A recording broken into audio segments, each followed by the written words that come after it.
Okay, so I did decide I'm gonna go ahead and make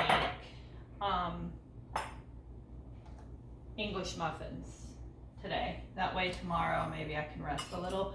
So I'm gonna need, I believe it's 425. I'll go check my recipe here in a second. Grams of milk. So I try to weigh out everything. To me, it's so much easier now and more accurate. It is 425 grams. So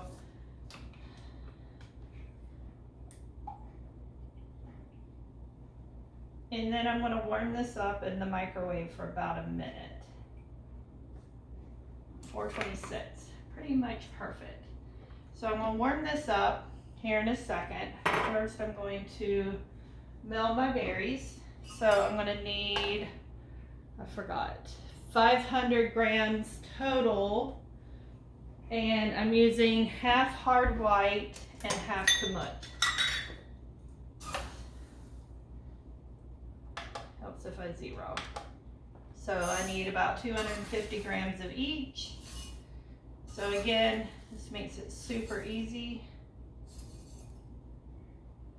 The wheat berries that I keep on hand, and I want to eventually get spelt. I've heard good things about that. I've not used that one yet. And Grains in Small Places, she uses spelt some in hers. And I just substitute normally kamut with spelt. I use kamut in my pasta. I use half hard white and half kamut. And I also do soft white, which I use for like pancakes or cakes or cookies. That's what you use that for. I have hard red that I use in my sourdough. Trying to think. So I have hard red, hard white, kamut, and soft white. Those are the berries that I have at this point. Again, I like to mix these. I don't know why. I think it mixes better as it's milling. I don't think it makes a difference really. It's just what I like to do. I'm gonna grab my bowl for the flour.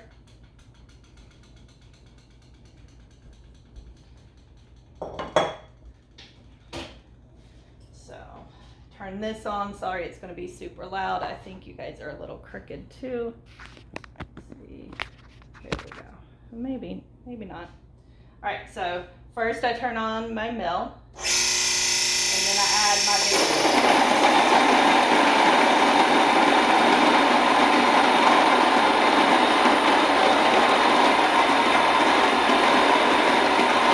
So while this is grinding, I'm going to heat up my milk in the microwave for about a minute, and I'll be right back. Okay, so actually I put my milk on for about 30 more seconds. And then when it was done, the flour was done. So basically a minute and a half for it to mill 500 grams of berries. So I'm going to need 3 tablespoons of butter, and it says soften. So what I do is I just put it in the milk that I just heated up.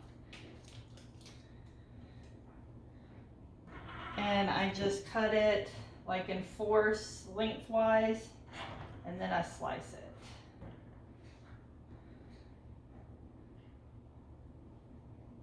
I'm gonna end up having to wash my hands. Normally I have enough of the wrapper. I just cut it on the counter, but I didn't have enough of my wrapper this time.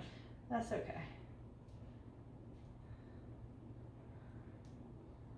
A little butter never hurt anybody, huh? Except it's splashing and making a mess.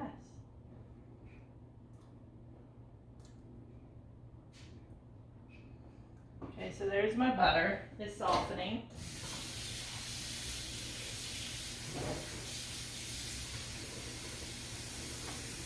Alright. And then I need 1 egg. And I got my dishwater running. I have to wash dishes as I go. I can't stand it any other way. So there's my egg. And now I'm going to take all of this to my mixer. And I'm going to get the butter and milk and eggs started, and then I'm gonna come back and grab my flour and add it and some salt, and then I just let it sit for about 30 minutes so the fresh milled flour can absorb the wet ingredients, because it's very, very thirsty. So I'm going to end up needing, let's see, I think it's a teaspoon. Oh, and I need sugar. So 1 1/4 teaspoons of salt, and I need sugar. I need 2 tablespoons of sugar. So I'm going to come back. I have the salt already. I just need my measuring spoon and my sugar. So I need 2 teaspoons or 2 tablespoons of sugar.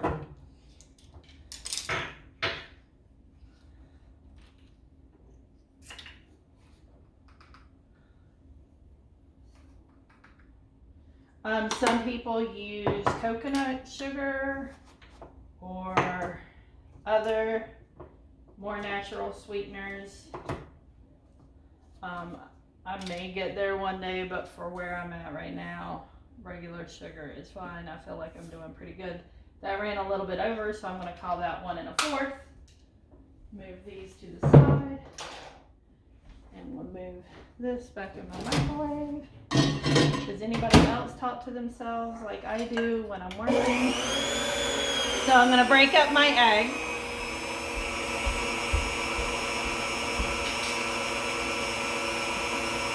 And my bandana thing keeps wanting to come off, so that's okay too. And then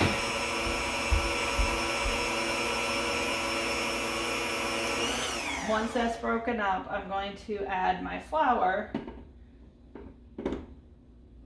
and let it incorporate. Try not to hit my bowl. And then I'm going to let it mix until it's all mixed together.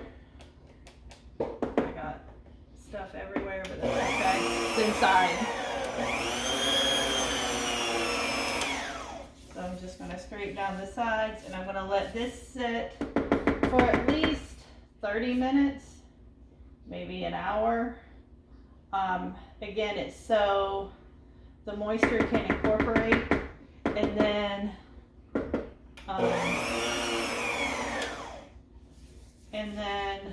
I will start kneading the dough, and that can take a while because you have to reach what they call window pane, and I'll show you that. I believe I've shown it before. That's okay. When I come to turn it back on to knead the bread, I'll add my yeast, and then it will do its thing. Okay, so my flour and wet ingredients have been sitting for at least 30 minutes to soak up, so the flour can soak up the moisture. So now I add my yeast, 2 tablespoons, and now I'm going to knead it.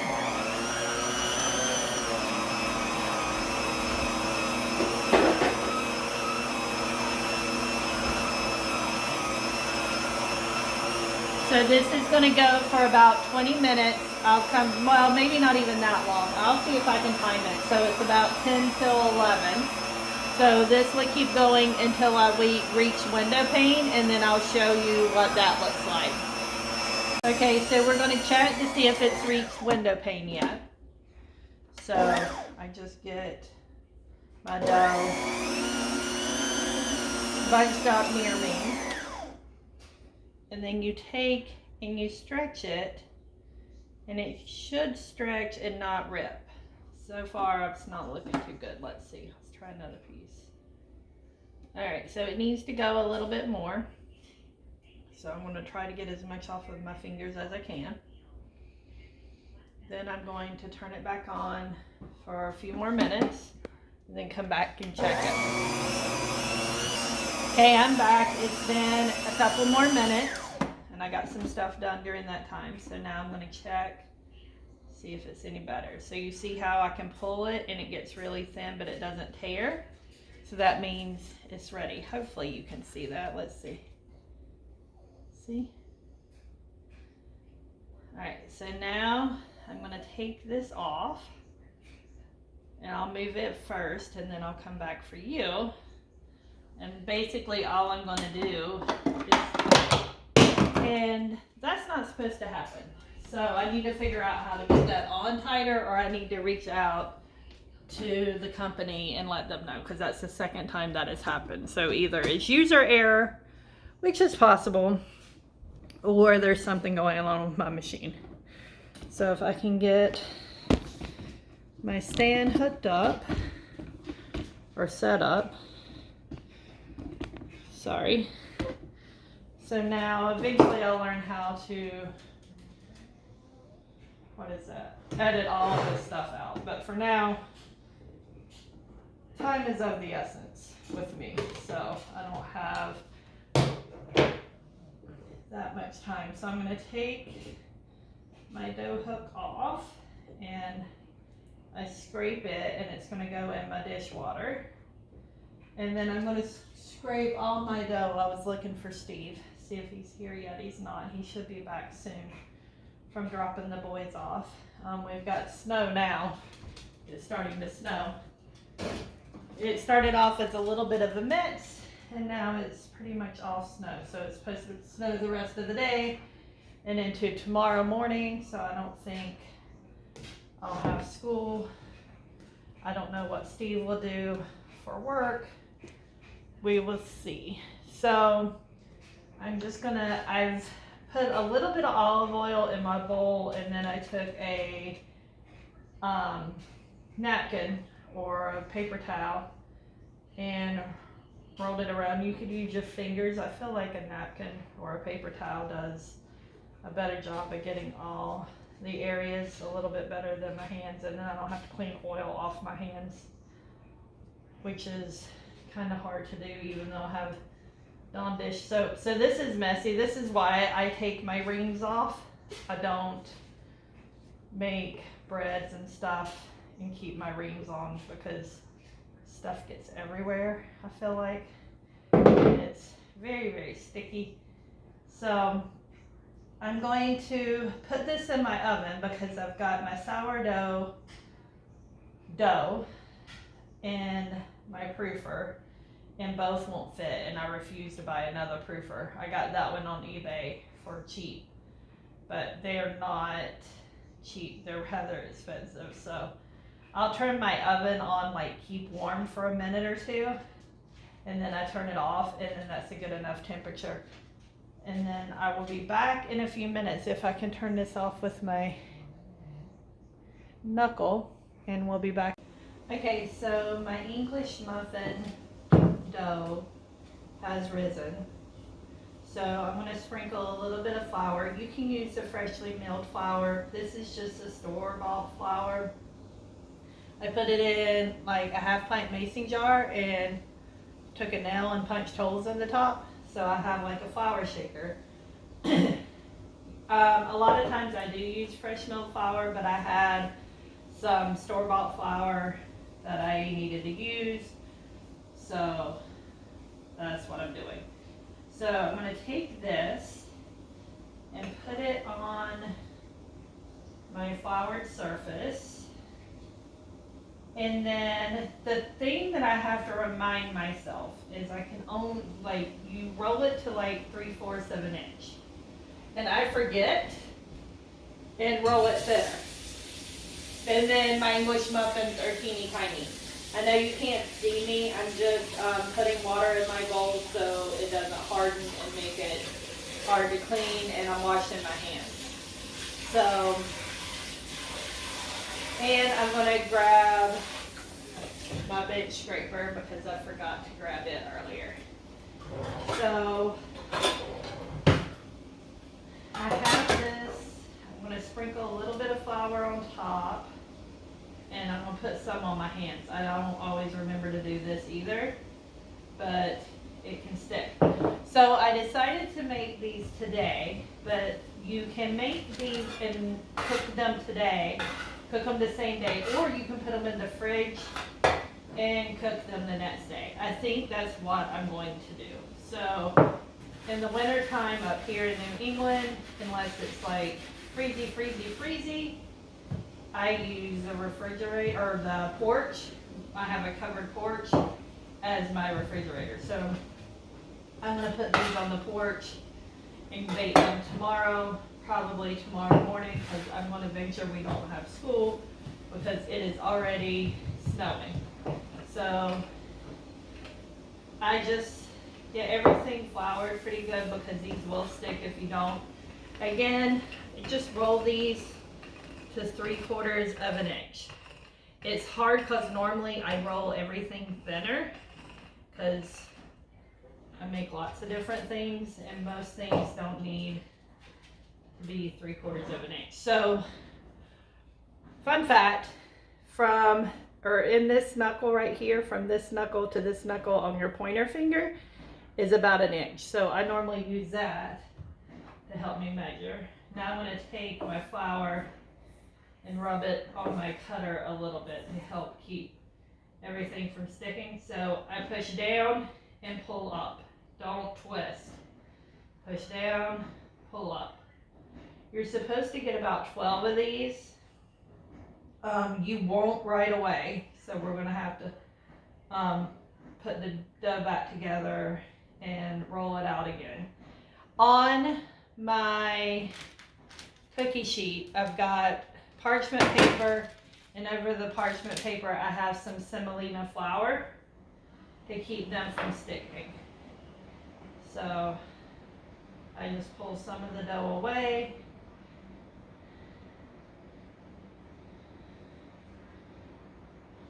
And then I use my bench scraper to help me pull them up so I don't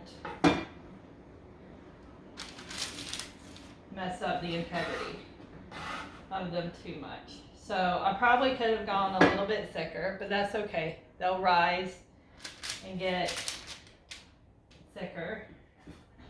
So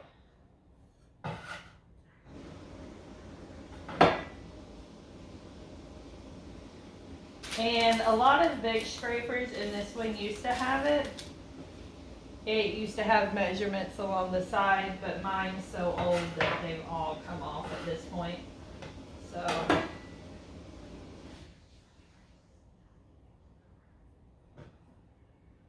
let's see.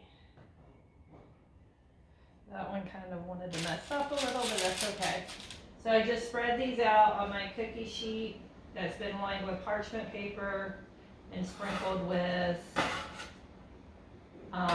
semolina flour. That way they don't stick to the parchment paper before you get ready to cook them. And you don't bake these, you cook them on this stove top. I have a gas stove, and when I bought it, it has like a griddle pan that it came with that is cast iron. So that's what I use. You could use a cast iron pan. You could probably use a griddle. I need more flour on here.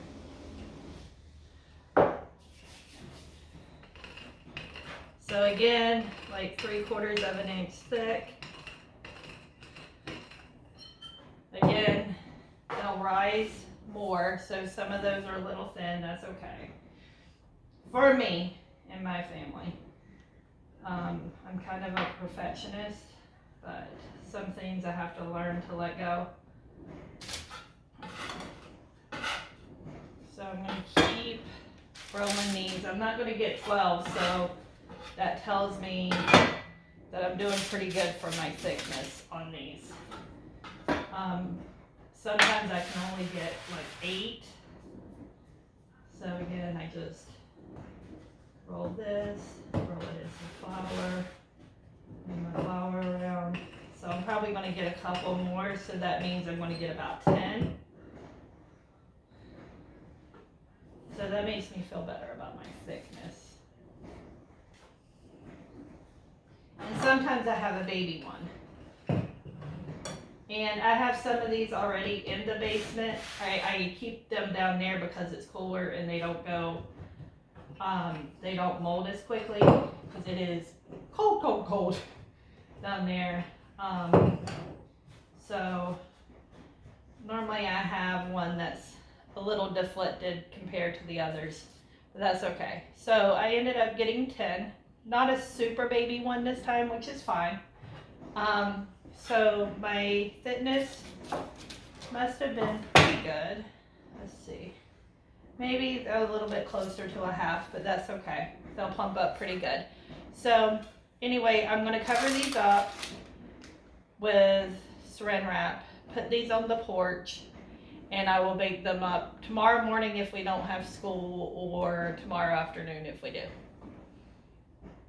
Okay, so it's the next day and I have my English muffins. I took them out of the fridge, aka porch, and let them rise a little more while I was taking a shower because we're just on a 2-hour delay today. So I'm gonna get these done before I go to work because I have physical therapy for my frozen shoulder. So this has been warming up for a couple of minutes. And then I'm gently gonna take my English muffins and put them on here, and they're supposed to cook for about 7 minutes on each side. I can never seem to get it to be 7 minutes. So in the middle part obviously gets done a lot faster. So a lot of times I just move them around and switch them around. So I'm just gonna put them on here, and then I'll come back. This is my funky looking one. When I am almost finished. I used to do it in my cast iron skillet, but I think it's only 10 or 12 inches. So I can only get like 4 in there, so it takes me longer. So I was like, oh, I have this, I should use this. So it makes it easier. You can hear my dog barking at my husband who's snow blowing. He's actually not going in today because it took him so long to clean up all the snow and everything. So I'm gonna get these done. I'm gonna start breakfast for me and him because I'm gonna have to leave in about an hour, maybe a little bit before, because I don't know what the roads are gonna be like. So anyway, I will come back in a few minutes and show you what this looks like when I flip them. So you can see they puff up even more when they're cooking. So I'm gonna try to flip and see what they look like.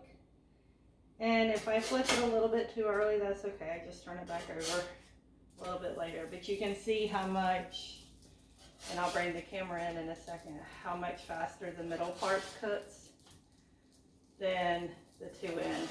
And that makes sense because that's where most of the concentration is. This is in between low and 2. So let's see. You can see that these get done a lot faster. So when I flip them again, I'll switch with some of these. So that's what I'm gonna do for the rest of these, and then they're done. I have some from last week in my toaster oven that I'm making us for breakfast today. Anyway, if you like what you see, subscribe and save and follow. And I hope you guys have a good day.